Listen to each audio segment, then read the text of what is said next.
So forget the pain and grab a cane.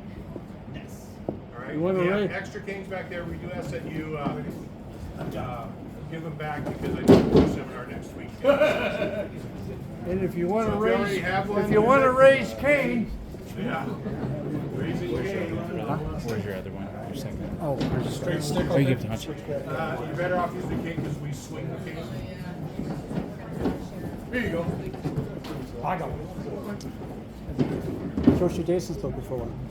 Joshi Jason is looking for one. I can't hear you. Jason's looking for one. Jason. Everybody else? There you go. Hey, John, you're the one with the hook on.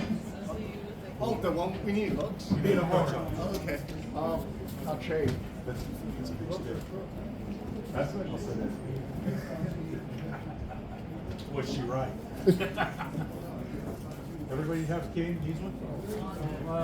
Anybody else need a cane? Yeah. We got one more left. Garrett needs one. Does everybody need one or We might have to shift off with some people. That's it. Starting out, everybody's going to need one. Later on, we will be able to pair up. No, somebody's got a cane right here. G on it. Okay. So for those of you that don't know me, my name is Ray Boyer. Hanshi is my main instructor. I've been with him for 35 years. Doing Kempo and Kempo Jitsu, and his Gawain Blue is what I started out with, Jitsu Gawain Blue. Kane came from Teashi Jiu-Jitsu, was another instructor, Gary Hinkle, and my instructor, Sensei Suzuki, was from Osaka, Japan, and studied in Okinawa, Japan. So, just to give you a little bit of philosophy before we get into this, in Taitsukudo, our deal is there's three things that keep people from fighting: sight, breath, and mobility. Everybody say that. Sight, breath, mobility. They can't see, they can't fight. If they can't breathe, they can't fight. And if they don't have mobility, they can't fight. All right? So every time we are in a confrontation, it's speed, surprise, and violence of action. So anybody that's in law enforcement knows what that term is, right? And as well as UDA. Remember what UDA is? Observe, orient, decide, and act. All right? So just because you observe something doesn't mean you have to go to it, right? We're not going to be fighting everybody that's on the street. So if you keep in mind those three things, sight, breath, and mobility, everything that we approach or attack affects one of those things. Because I want to try to end this as quickly as possible. Taitsukudo, we're trying to get away, not stand and fight. There's a big difference, right? If I'm doing Kempo, I may hit the guy 15 times, knock him down. I'm trying to keep him standing up until I decide I don't want him anymore. In Taitsukudo, I'm trying to eliminate on the first shot if I possibly can. First sight, first strike. So where's Marty? Okay, so if I'm with Marty and I don't have a cane in Taitsukudo, and he throws a punch at me, everybody's got blocks, right? There's all different kinds of blocks that we do. Even if you do Shotokan, you do a high block, it goes to the face. I'm punching, I'm blocking and punching at the same time. Taitsukudo, we close the gap. I come in, I step on his foot, and I crack him with my elbow. And then I walk away. Because when I crack him with the elbow, he's probably falling down, I'm standing on his foot, his ankle breaks. Because your ankle doesn't bend. Right? So everything that we do is as close as we possibly can, we're in here. Even if I have to bypass something, he throws in here, and I come in here, I'm coming in here right away. Here, here, and my favorite punch, shoulder punch, I throw my shoulder into him when I walk the opposite direction. So I'm just trying to end it as quickly. We do the same thing with the cane. So we're going to start out with the flow drill. So Marty, you want to stand up here? So you're going to need some room. So there's 9 movements to the flow drill. If you've done sticks, it's going to look real similar for you. All right, go ahead. 1, 2, 3, 4, 5, 6, 7, 8, 9. Everybody understand that? So if you have sticks, it's real similar, right? Okay, so the deal is 1 is collarbone. Number 2 is collarbone. Number 3 is rib. Number 4 is rib. Number 5 is his arms are extended like he's holding a knife coming lifting up under the arm. 5, 6 is the opposite direction. All right. 7 is jab to the stomach or thrust to the stomach. 8 is lifting the chin as he's bent over. 9 is smashing his face. You're knocking him back. All right. That's the 9 movements of the flow drill. So that's what we're going to warm up with. Is doing that, and then we're going to get into the manipulation of the cane itself. And I got a surprise for you guys on the last half. All right.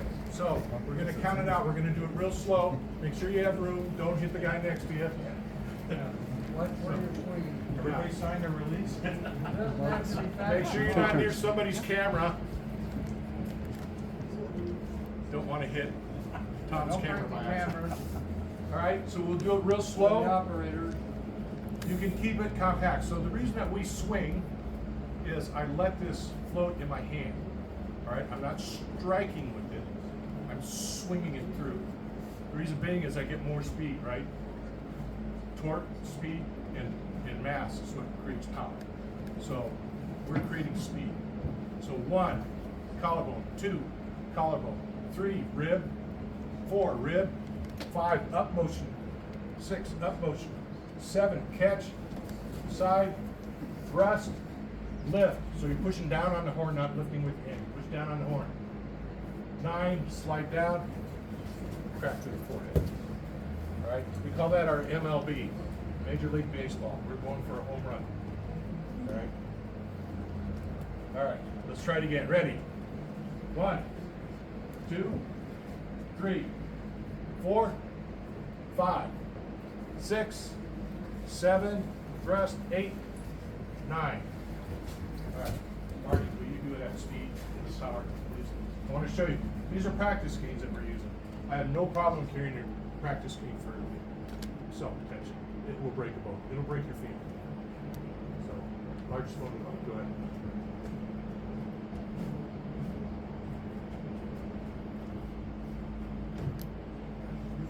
I don't think anybody wants to get hit in the knee or the ankle with that swing. Or the head. Yeah, about popping like a melon. That'll do it. All right, so everybody got the flow drill? We're going to do it one more time. Make sure that you got it. If you have a problem with it, raise your hand. We'll come over and help you with it, okay? Ready? 1. All right. So SD1 is, it's a drill. It's to learn how to manipulate the cane and get it comfortable in your hands. So I'll call one out and I'll have Marty do it. So 1 is to the groin. So you slide down, it's a groin tap. Then you tap the ground. That's so we get a rebound back up into our hands. 2. This is what we call the taint pull. Anybody's familiar? The taint pull. I'm going to yank you up. Out this way. All right? That's 2. 3. Bladder. Coming straight down into the bladder. I'm going to try to make them expel if we can. 3. 4. 4. Forehead. Coming down on their forehead. Straight on. So we're stepping into it. 4. 5. It's an uppercut. You're completely perpendicular to them. 6. We hook the back of the neck. 7. We forearm smash in the face. 8. We're grabbing the cane and stepping out and putting that point to their temple. And my favorite, 9, is we slide up and the horn, the butt of the horn, goes straight to the throat. So, Karen, you want to be the dojo dummy? No, I'm just kidding. I'm just kidding. Yeah, I do, he says. Yeah. Don't forget, you're going to clap.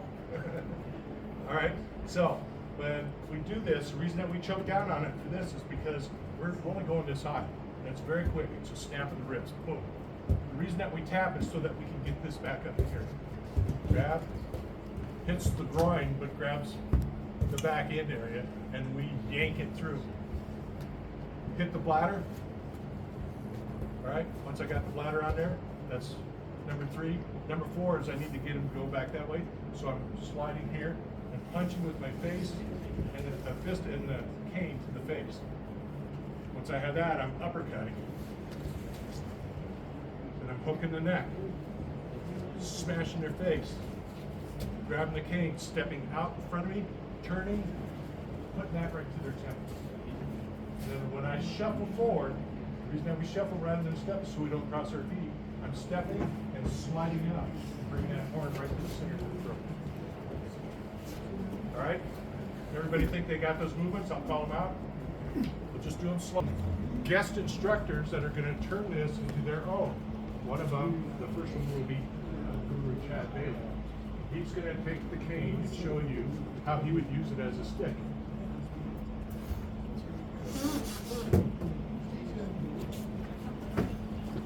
By the way, anybody want to volunteer across from him?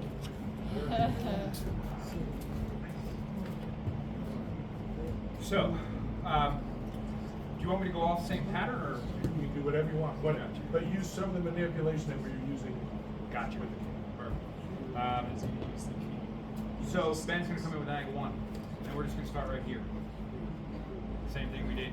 Okay, and then when he comes in angle 2, I'm gonna hook this here before I go down, and come back up and come down. Okay. Then we're gonna hit, and then instead of doing this, I'm gonna do this. Cross choke. Then I'm gonna come down from cross choke to this side hit, and then I'm gonna go here, boom, take him down. Love it. Okay? And you can step on the foot if you want to make sure that he's not going anywhere. Boom, take him down for sure. So everybody understand how you can use that in Arnis? Yep. Right? He can do his tic-tac with it too if he had to above his head, because all he got to do is choke up on it a little bit. That's it. Right? So he can do his tic-tac with it, no problem. And he can do his angle 1, angle 2. You can do everything with it that you would normally do. The reason I like the cane is because you get so much speed on it, right? And that power. So the cane, even we tested at a college in Chicago at Loyola University. They put the sensors on the heavy bag, and we took a practice cane, which is the lightest cane that you have. We did it, and we hit the heavy bag with the sensor on it, and it was 900 foot by Jack. That's a broken femur. Yeah, that's With a practice game. 900. Because you can whip it by letting this flow and using your body, it's that speed, right? So we get power how many ways? 3 ways, right? Speed, Shift, torque, and follow. mass. Speed, torque, mass. If you have all 3, devastating. But you want at least one of the 3. You either want the speed, you want the torque, or you want the mass. 2 is better than 1, 3 is better than 2. All right, so everybody understand how to apply that with Arnis? Okay, thank you, sir. Brendan. Brendan's going to show us. Anybody want to volunteer in front of Brendan? Eric? Go ahead, John. Just to let you know up front, he actually strikes, so. That's why I didn't do it. So Brendan, if you want to explain what system you're going to use this in. Bagua. So we make it up on the fly in the moment. Chaos, right? So I'm just gonna try one here. Maybe he got me right here. He's holding on to this, right? So I'll trap it here, and maybe I can use this cane to come up here, right? But the one thing about Bagua players is they're always trying to get to the 4th door, trying to get to this side, and we're not just standing here, right? We're always moving our feet, right? So I would use face just to be helpful. As otherwise I'm dead well for demonstration purposes, right? So if I'm going to hit it here, and we're going to take advantage of anything we can. So if I'm going to step around and snake, maybe this is going to come around here to the eyes, right? And I'm still holding this here, trapping in here, maybe in here. Now I've got this trap. Maybe let go of this trap, hold it here, hold it here. I know. That was. But you're making it up on the fly, right? Yeah. But so you can see with what people think is kind of the extreme as far as Bagua goes, because they don't always understand it, it could still be used in Tai Chi. It can be used in a lot of things, okay? So the last one is Guru Conrad Burry. I'm sorry. Yeah. Then, okay, John, you want to volunteer? So, Silat, we use a lot of the lotus motion, if you will. We call it like windmills or fanning kipas as well too. So as the punch comes in, you take it over.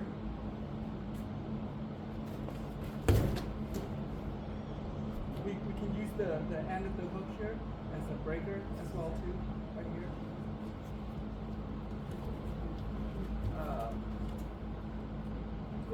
sometimes see a lot of people like to drop down lows here, so as he punches.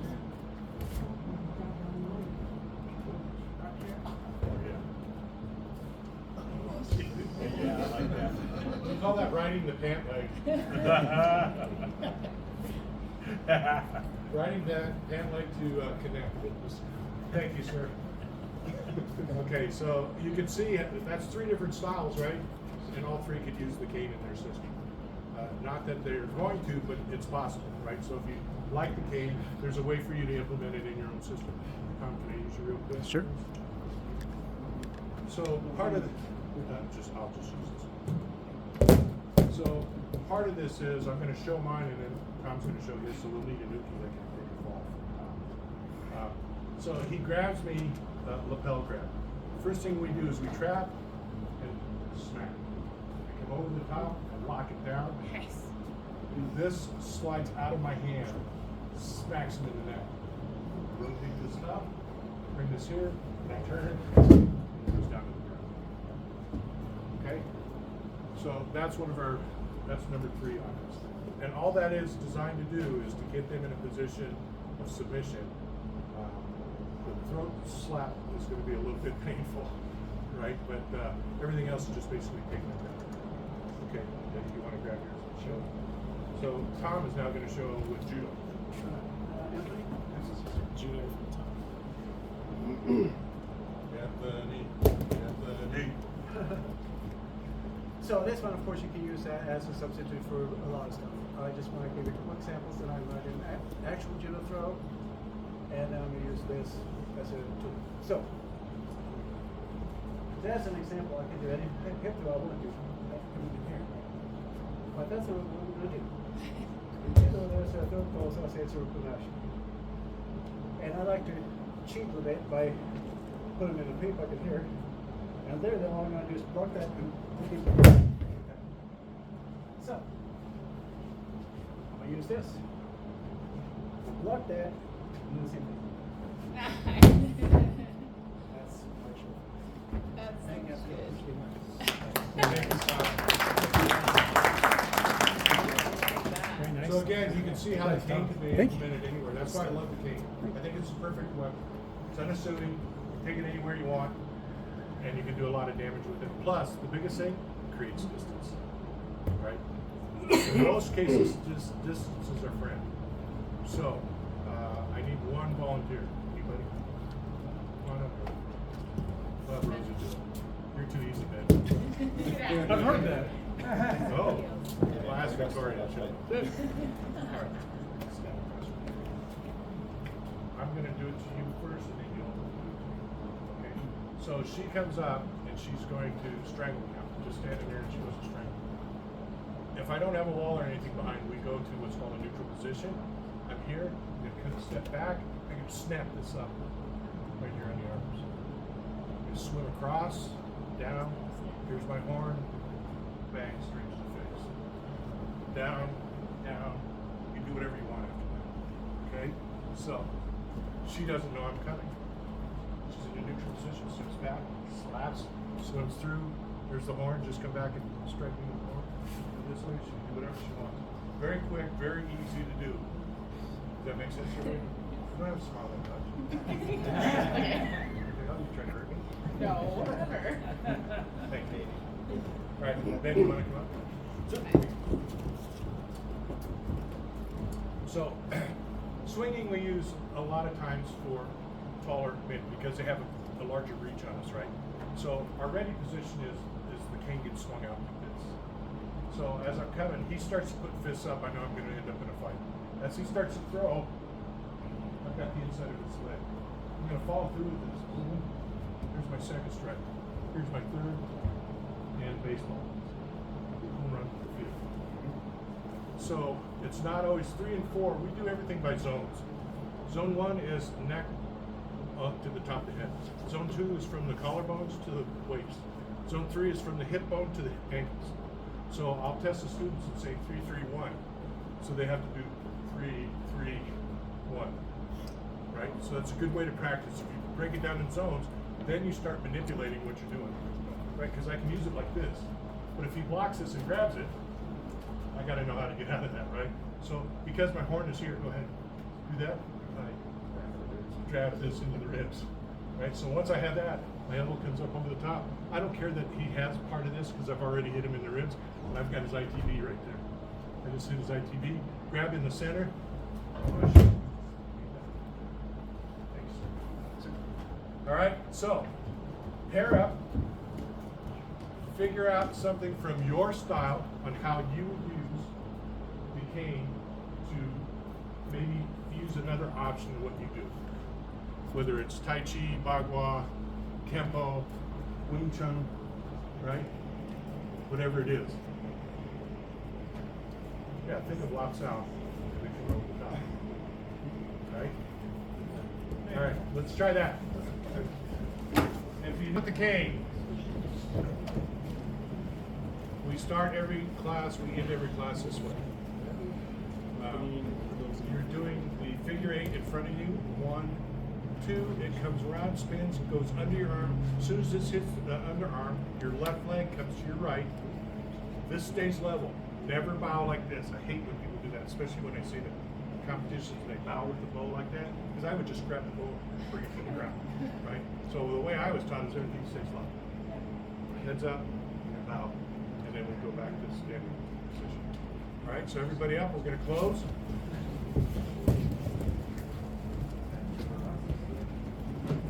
Ready? Okay. And ready. Good class. Any questions? No, so can I make a comment? Yes, ma'am. So as a woman, I often think about that. I'm not probably going to get into a fight out there. Nobody's going to come with fists, but they might come to try and like compromise me, get me into submission, take me. So when you asked us to go there, like what are we going to work with, right? Like we were kind of stumped. I don't really know. And I said, you know what? This is the place I get curious. If you try and grab me, if you try and choke me, if you try and drag me off, how do I respond from that space? Okay. And all of a sudden, we had all kinds of things that came out. Okay. So that's what I want to share. Come up here real quick. Yes, sir. All right. So you have the cane. I'm going to cock punch. Yes. I go like this. Yes. What can you do with the cane? From here? So that's one. Yeah. Right. The other thing is jet forward and give me a deflection. Here? Yeah. Okay. Now what can you do? Probably hitting there. So it's infinite. Oh, it was amazing. Yeah. But as soon as we shifted the mindset from a fight to a grab or a choke. Yeah, and so here's my feeling on grab. When somebody grabs you, if Marty grabs me, he's not hitting me with that hand. So do I really need to worry about that hand? No. Probably not. If I don't have a cane, this is a trap for me, and I come in this way. Bang. And bang. Here, shoulder punch. Knee. Down. There's a ton of things that you can do. I don't have to worry about that hand. I don't even want to get it off because it's committed. That's right. He has to let go in order to hit me with it. Especially if they come up with 2 hands. 2-hand lapel grab. I'm thinking this guy's the biggest idiot in the world. He can't hit me. The most he can do is kick me. If I blade myself like this, I've got his groin all day long. So nobody just static, right?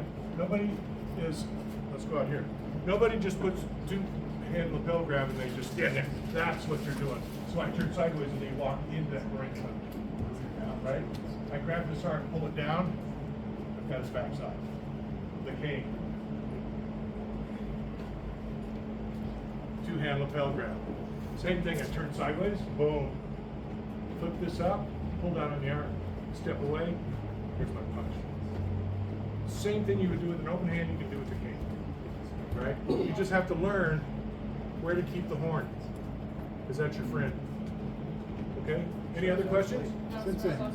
Yes, sir. And following up on her request, you know, the worst attacker is the person who blindsides you. Right. And I was wondering, are there any boxers in here? How do they rejoin their senses after a knockout punch type thing? Well, when I was in boxing, what they always told you is keep your eyes open. Keep your eyes The open. minute you close your eyes, you're giving up. Because and that mentally, you're losing recovery, it. you know, if you grab me or whatever, I got all kinds of things I can use. But when you blindside me, Yeah.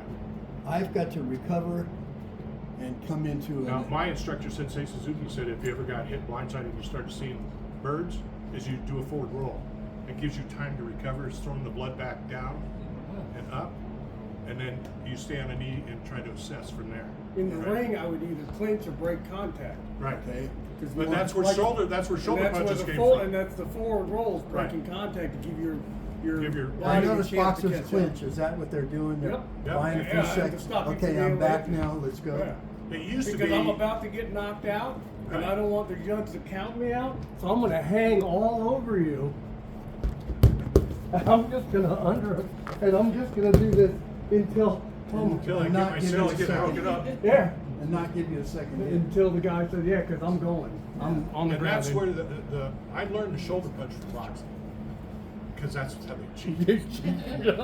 Because they get you in the corner and they're going bang, bang, and he turns around and then the guy starts to clinch up and grabs back of his head and bang, hits him with his shoulder. I've All of a seen sudden it. the guy's running the bell and he steps out, starts going at it again. Shoulder punch comes from boxing. It's one of my favorite deals because nobody ever sees it coming. And it's a Hitting nose, boxing. it's a nose smasher. No, And you can watching say it's all an the accident wonderful because you're things. breaking the Right, clinch. Right. Right. Everybody's teaching a lot of wonderful things, and it's beautiful. I really enjoyed it. But then I thought, there's a contingent of people out there. I don't know if they're gangsters or whatever, who have decided to start blindsiding people. Sucker Yeah. punch them, sure. Yeah, just So to, what I do, like I travel to Chicago all the time because I still teach at the school. Anytime I'm someplace waiting, my back is always against the wall. I only have 180 degrees to watch. It's going to be hard to sucker punch me without me peripherally seeing that you're approaching. But if I'm standing out here, I got no clue, right? Because they come up from behind. So, the nice thing is if they grab you from behind with the cane, you do the slip. You know how you teach to slip it and into the groin? Yeah, this is weak, right? I bring it here, slip this, and I snap this into the groin. It's a little more effective. Right. Thank you, sir. Yep, thank you. thank you. Appreciate it.